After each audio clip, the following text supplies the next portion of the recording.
So, when did you come to Colorado? I moved here to Colorado shortly after I graduated from the University of Virginia in 1972. October 1972 I came, when Boulder was a town, small town compared to what it is now. Why did you come to Colorado? I grew up on the East Coast. I grew up in New Jersey, went to school in Virginia, worked a little in Maine, and I was just ready for something new. I think I can capture the reason why I moved out to Colorado in one word: whimsy. It's worked out well for me. It's a good word. So you went to school to be in what, nuclear engineer, is that right? Yeah, I got a Bachelor of Science degree in nuclear engineering from the University of Virginia and graduated in 1972. So, and I started making homebrew while I was a student. Okay. Back in, coincidentally, when I turned 21, or that year, I discovered homebrew from a neighbor. And I said, this is pretty interesting stuff. What, you can make beer? This is incredible. I never knew you could make beer. And it was an old timer's, and he had some good stuff that was a year old, and we tried it. And you know, the first couple of batches that we made were dumped. It wasn't that good.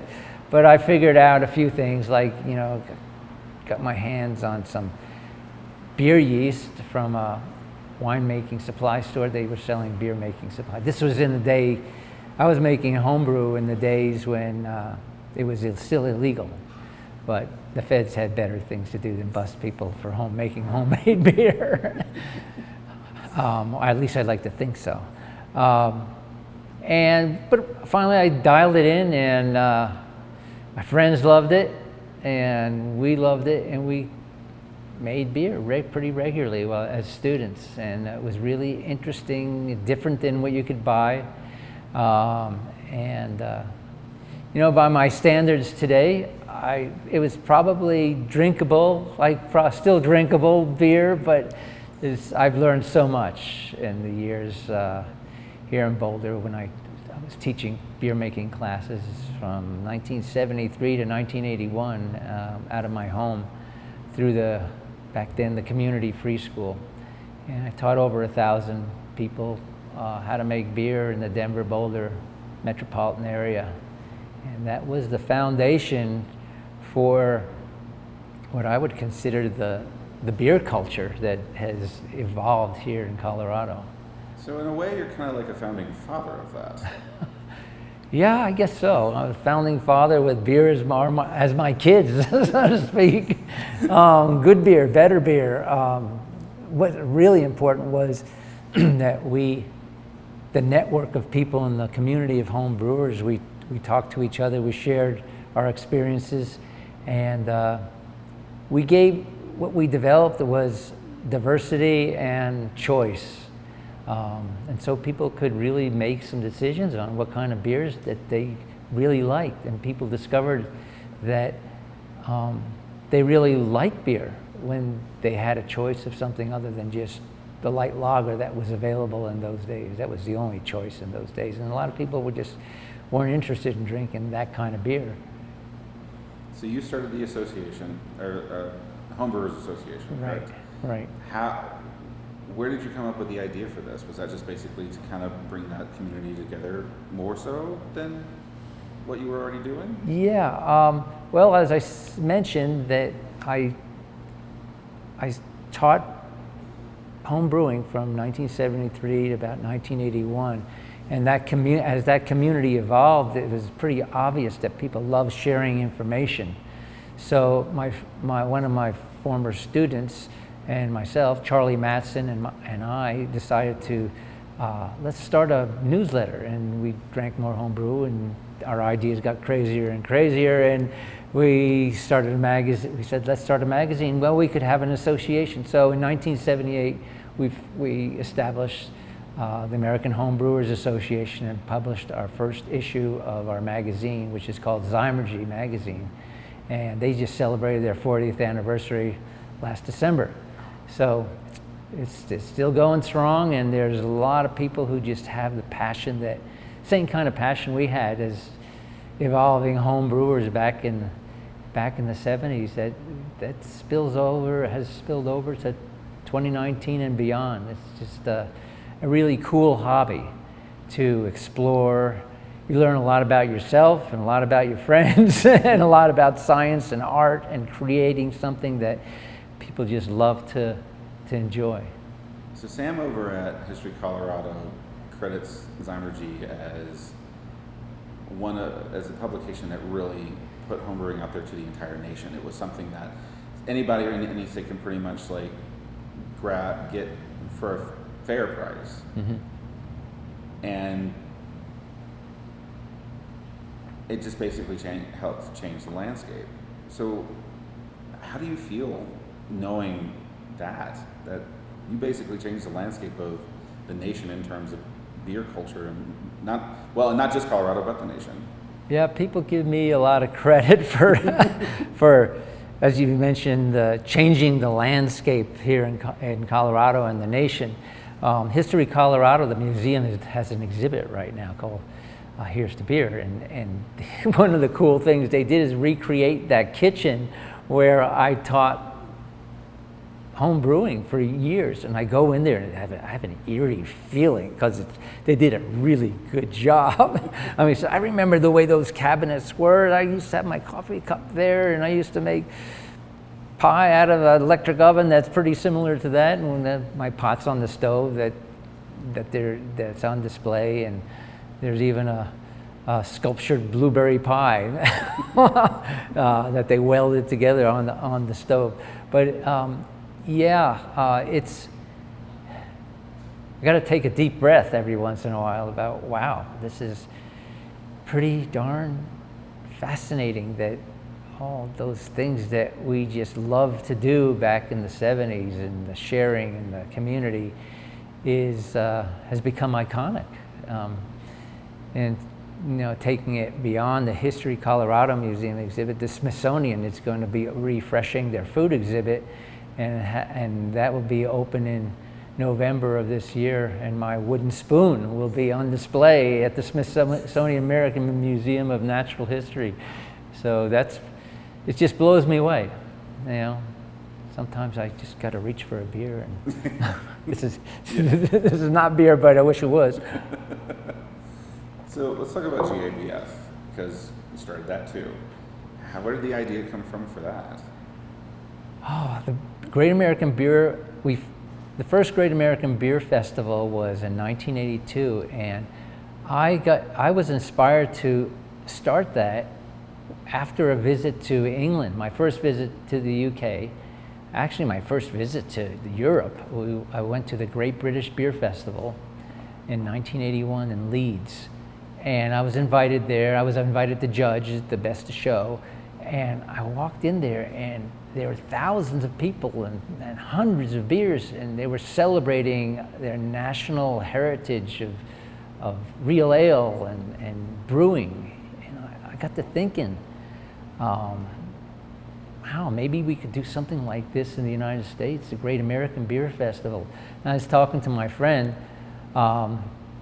who many of us still recall fondly, Michael Jackson, who is the bard of beer, not the Michael Jackson singer, but Michael Jackson. He was an author about beer, and he was an inspiration for a lot of us. And I was having a beer with him in London, and I said, what do you think of the idea of starting a Great American Beer Festival in the US? And he said, that's a great idea, Charlie, but where are you going to get the beer? And he said that because in 1982 there were only 40 breweries in the country, and they were all making light lager, pretty much. There were a couple of exceptions. There was a few microbreweries.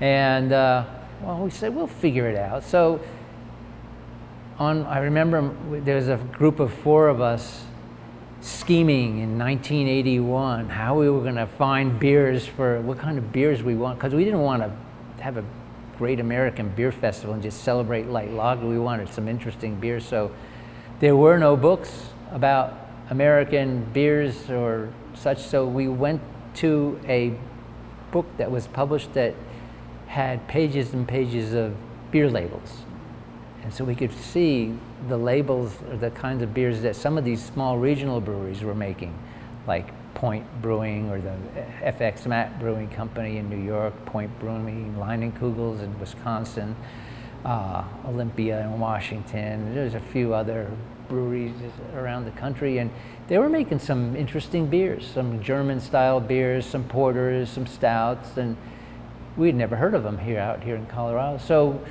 we had a connection to the small brewers, and we asked them whether they would send their beer to our first Great American Beer Festival. And to this day, I am still blown away that they said yes. Because I remember the look on, there were a number of regional brewmasters and owners that came to some of those early events. And I will never forget the look on Fred Huber, of Huber Brewing Company. He came to Colorado at the Boulder event that we had, and he couldn't get over the idea that there were several American breweries serving their beers in one room. Usually the brewers would have nothing to do with each other. There was so competition.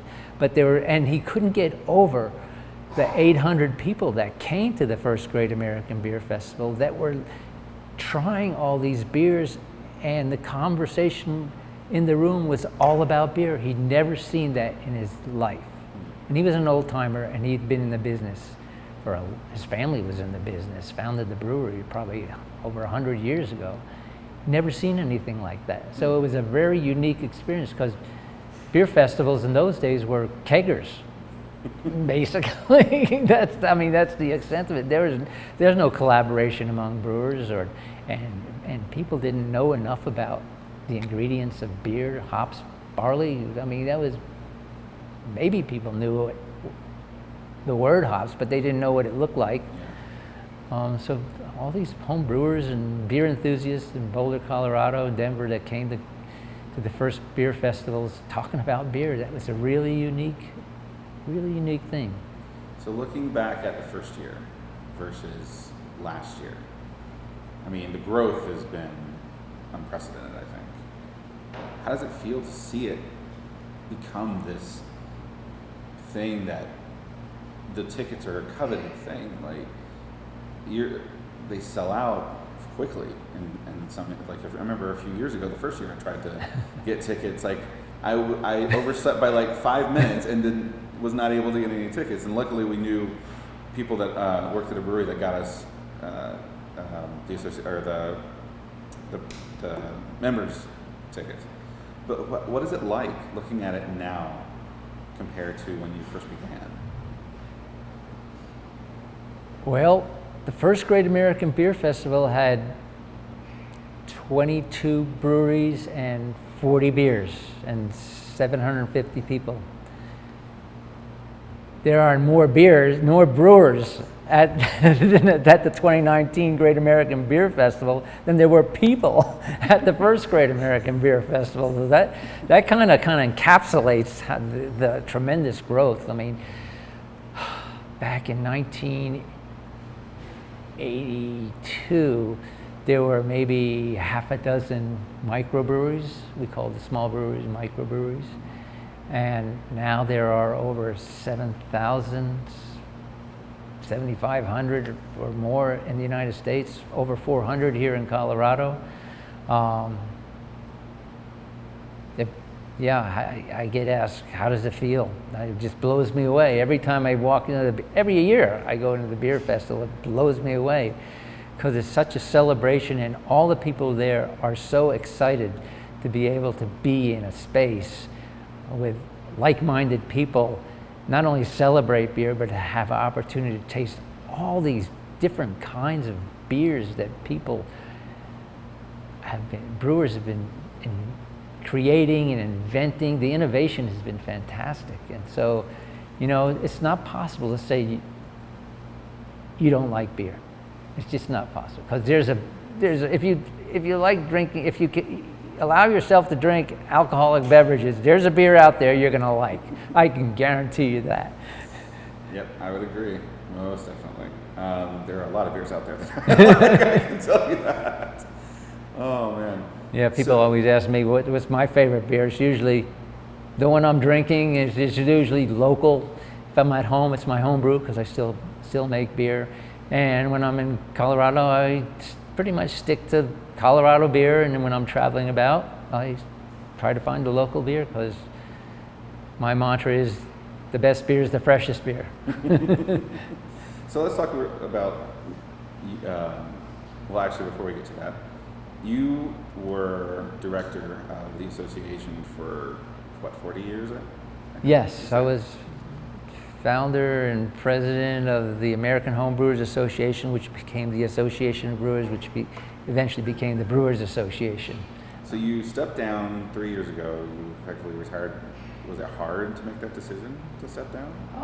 I quote unquote retired in January of this year, 2019, but I stepped down from being president a couple of years ago, 2 or 3 years ago. It's all foggy at this point. but you know, I did everything. You know, I wrote, published, swept the floors, pasted up the magazine, did accounting, marketing, everything. And it was fun. I really enjoyed the creativity and the learning and all the events that we did. Was it hard to leave? It was hard to leave because there's a great bunch of people that have worked at the Brewers Association for the last 40 years, and I just enjoyed the excitement of doing events and inventing new ways to do things and helping people learn about beer. I mean, before I was full-time with the association, I was a school teacher. I have a degree in nuclear engineering, but I decided to be a school teacher and taught kids. So I guess education was in my blood, and teaching people how to make beer was always rewarding, and seeing people grow from their hobby to starting a brewery like Wildwood's Brewery, where we're at right now. You know,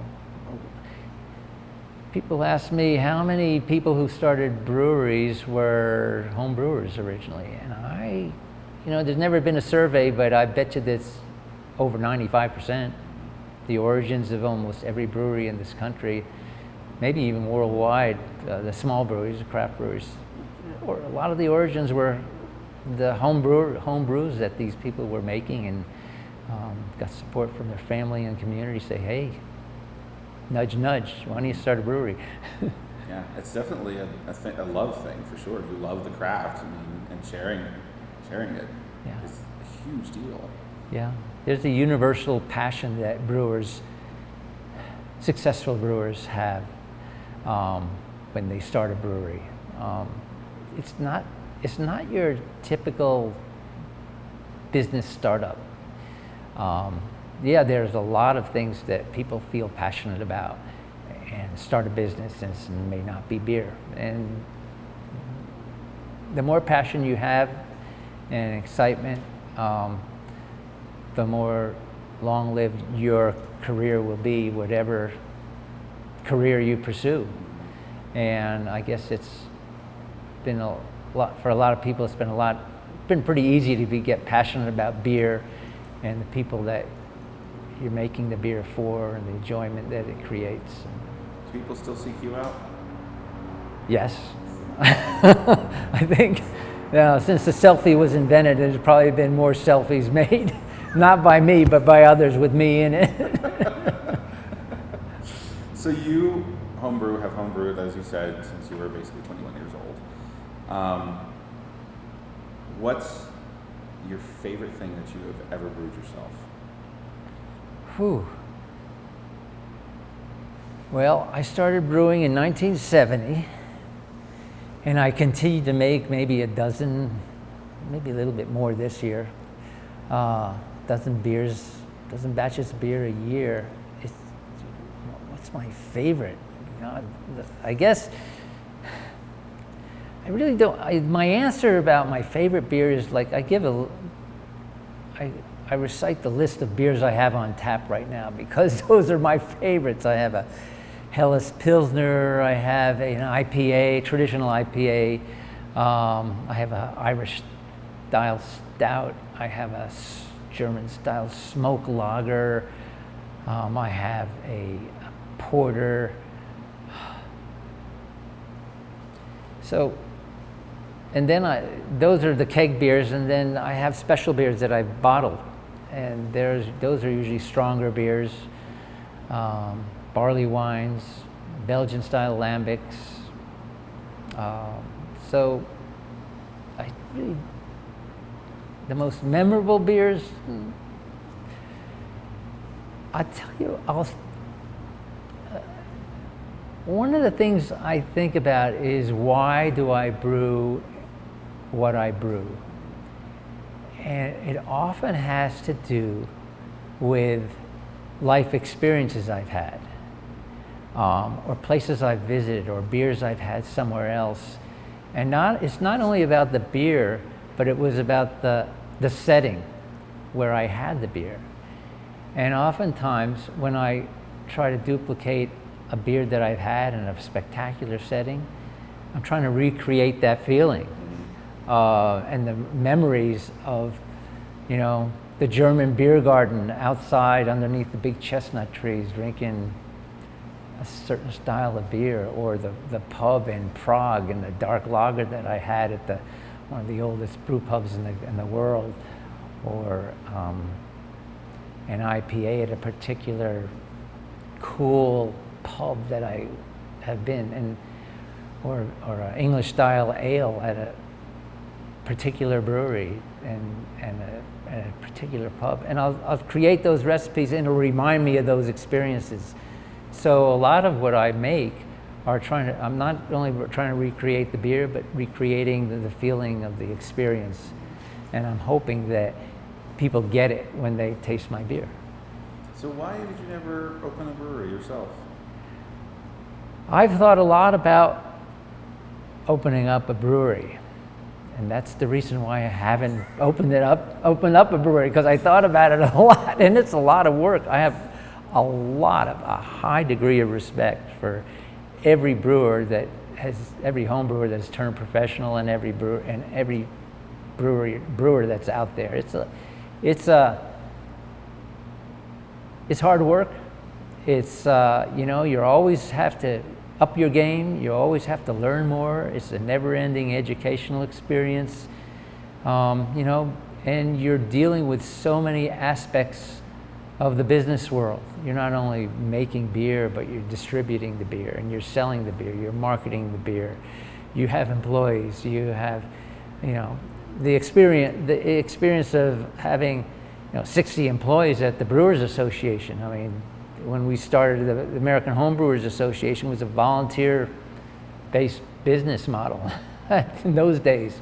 And there's a lot to it other than just making beer. Whether you're an association or an organization or another institution, and same with the brewery. And if I was younger, and I might more seriously start to think about, in this day and age, if I was younger, I would probably more seriously think about starting a brewery. Maybe I would, but it would be in the kind of setting that I want it to be, and I'd have a business model that would not necessarily take over the world, but be local. Yeah. You'd be a staple, I think. Yeah. So, what is your advice for somebody who is either starting homebrewing for the first time, or has been homebrewing and kind of wants to move forward into the actually opening a spot? What's your advice to them? Well, whenever you endeavor down a path to start something or do something you've never done before, there's a certain degree of intimidation of the idea that maybe I can't do this. Will I be successful? I mean, there's always that mindset. We all have it. I mean, that's the way the world is. It's kind of scary. And taking that leap and trying something new, and that's what first time homebrewing is all about, or first time starting a business is all about. And I would encourage people to just, yes, that's a normal thing to feel. And if you don't feel it, you're probably going to be in big trouble. You should be a little bit intimidated, and it should be a challenge, and it should be a little bit anxious. That'll make you up your game and be ready and get yourself prepared. But my mantra for home brewers has always been relax. Don't worry, have a home brew. This is science, this is art, this is something new. You can do it, and you'll make something that you'll like, and you'll learn from that experience, and you'll grow, and you'll learn to relax. Don't worry, and have a home brew in a lot of other kinds of situations as well. Your success will feed your passion. Okay, I want your reaction to something that I asked Sam to kind of just give me his thoughts about you, and I want your reaction to this. He said, and I quote, without Charlie Papazian, we don't have craft beer in Colorado. Charlie was really the one who not only established the craft beer industry here just through his enthusiasm and his ability to bring people together and his knowledge of beer. What's your reaction to that?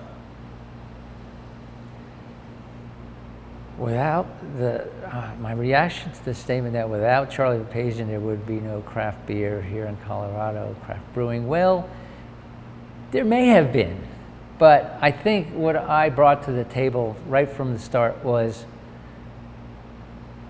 celebrate your passions, celebrate the joy of what you do, have fun. Don't take yourself so seriously at times. Relax, don't worry, have a home brew. Enjoy what you're doing, and that, I think, and collaborate, share your knowledge, and that whole part about collaboration and networking and the community of brewers, whether they be home brewers or professional brewers. Maybe we wouldn't have that.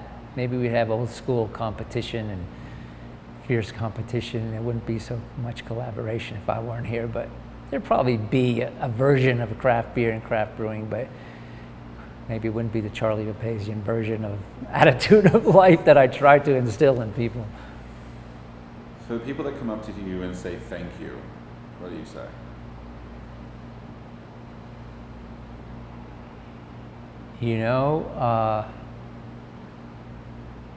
It's a good question. And I struggled with that in the early days because there's so many people would say thank you to me, and I didn't quite get it. And I get it. And my reaction is to say a very heartfelt, you're welcome. There was a home brewer that I interviewed, and is someone I look up to for what she has done. You may know of Kathy Ireland. Most people know her from the Sports Illustrated swimsuit issue covers. Yep. Well, she became a businesswoman, and she has a $2 billion business now.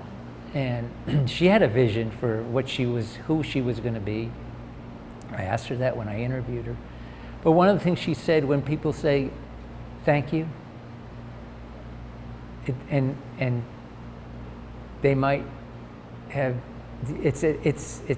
you're welcome is the most heartfelt and most important response. And I kind of took that key from her. And it was a little story that I read about her in some magazine. Because everybody says, thank you for what you do. And she says, you're welcome. So you say you retired, air quotes. What are you doing these days? Oh, I retired from a full-time paying job at the Brewers Association. Now I have my own time. I'm traveling about an average about once a month here in the United States and outside the country, giving presentations, participating in events, meeting brewers, still get out and about, visiting breweries. I have a 9-year-old daughter, so that keeps me busy, and have family, so I love spending more time doing family stuff. Get on my bike, take care of my health a little bit more than I used to. Enjoy the Colorado sunshine, Colorado weather. Travel around, see friends more often. It's a good lifestyle. Sounds like it. I look forward to that time at some point in the future. I'm still making beer. Yeah. I figure I'm not sure that anybody could imagine you not ever making beer because you've done it for so long. I love making beer. People say, "Why are your batches so small?" I still make 5-gallon batches. Why don't you upgrade? I said, "No, then I'd brew less. I like making beer. It's a process, and I get to do. It's enjoyable." What's the most unique one that you've ever brewed? Ooh. You asked me that earlier. You're just trying to get me to say the most unique beer that I ever made. At the time, it was not so unique now, but I made Celestial Tea Spice Roast Aroma Delight beer, which was really bizarre in those days. Spice beer, herb beer, and the first honey lager that I made, which is one of the more popular recipes out of my book, The Complete Joy Home Brewing. Rocky Raccoon's honey lager. When I put honey into my beer, people's eyebrows went to the top of their heads. They said, "Honey and beer? Are you crazy?" And no one had ever done it. None of the recipe books that existed, and there were a few, never mentioned using honey in beer. And the old school professional brewers thought I was really off my rocker. And but now honey lager is probably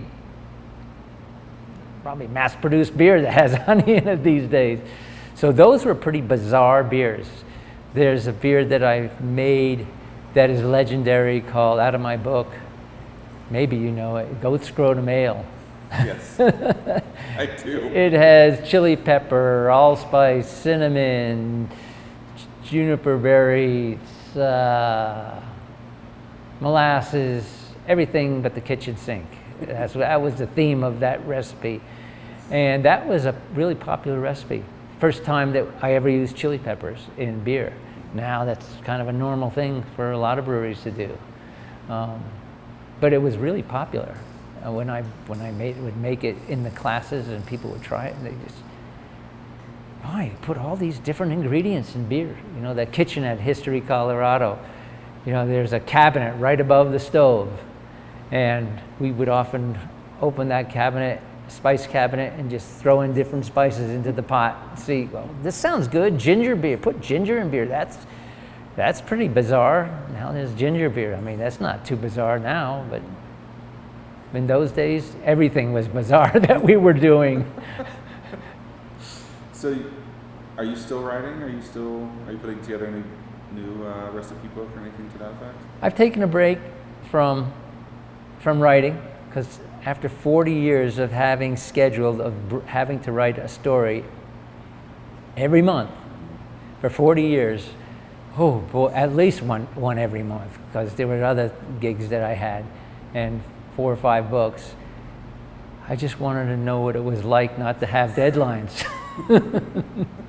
It's been pleasant, but I think I'll be getting into writing again.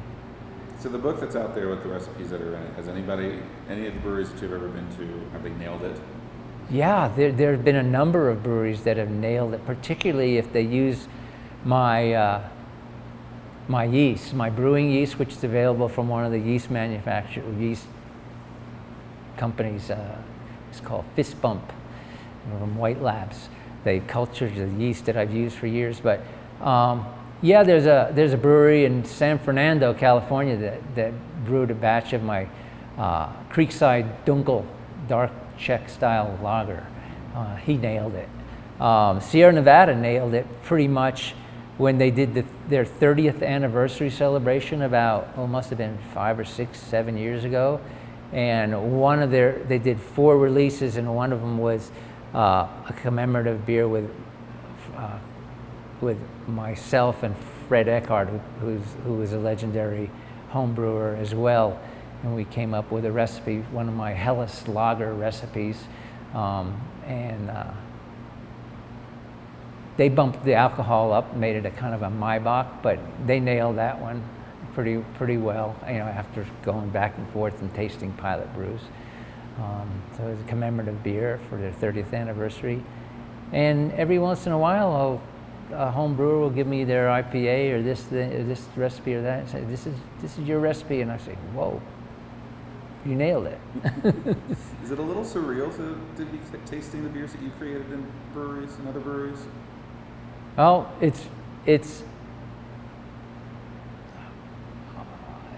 at this point, it's not surreal anymore. It's just very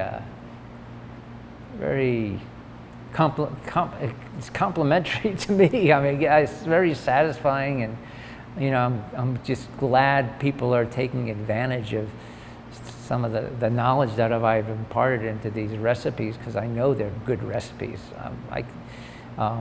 and that they're enjoying it the way as I have. The recipes, like I said earlier, I taste the beer. I'm pretty good at being able to recreate what I can taste. I don't need a recipe, somebody's recipe. It helps a bit, but I'll do it my way and recreate that character.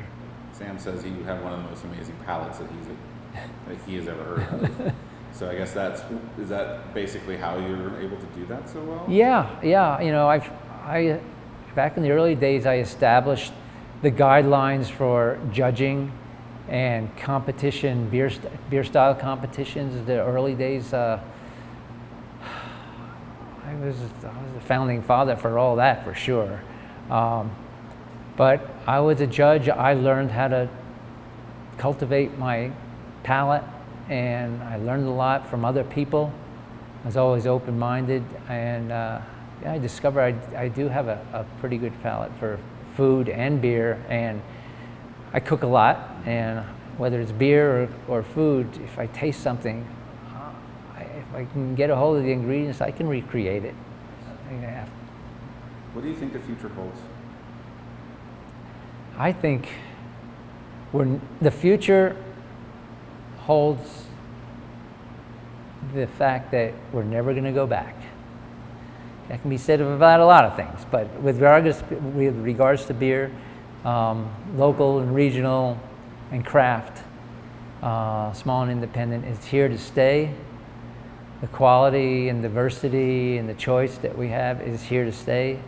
That brief black period we had from between Prohibition and about 1975, I don't think we'll ever revisit that again. I mean, our culture has changed and communication has changed, and people know what's going on everywhere in the world. People are not to be denied choice and diversity in beer ever again. Is there anything else that you wanted to touch on that I haven't asked about? Well,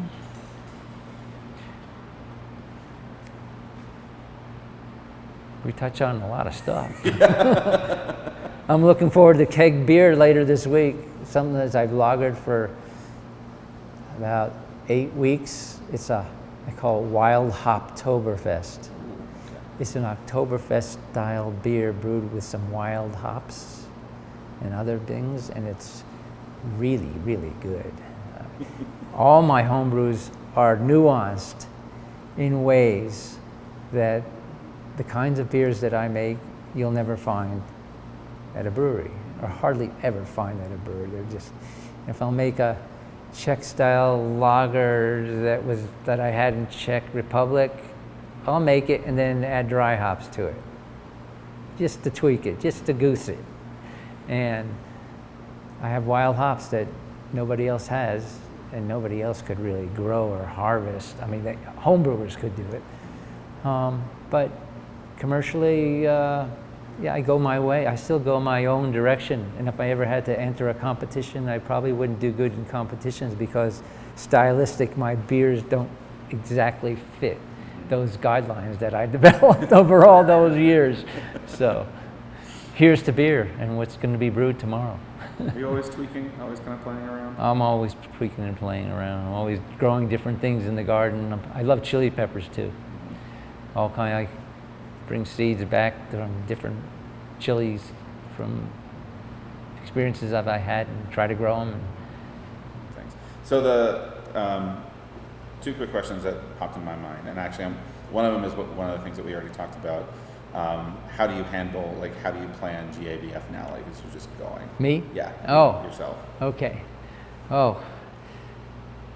Yeah, the beer festival, when you walk in, especially if you're a first timer, is so overwhelming. And every time I go into the beer festival, it's like, it's still overwhelming. My emotions are overwhelmed, and it's kind of an unbelievable opportunity, even for me after all these years, to go to the beer festival. But I have learned that having a kind of some people love to have a schedule of beers that they want to try.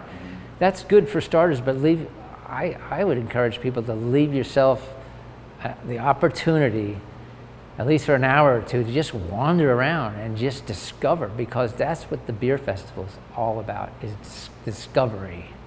Discovering beers you've never had, discovering tastes that you never knew you'd enjoy in a beer. And it's such a unique opportunity because there's, 4,000 beers at the festival, and there's nothing like it in the world. So I want you to kind of talk about your feelings about seeing this industry, which for a long time was very male dominated, now kind of becoming a lot more diverse. Yeah, women have always been involved in brewing. They just haven't been given the opportunity to have a higher profile.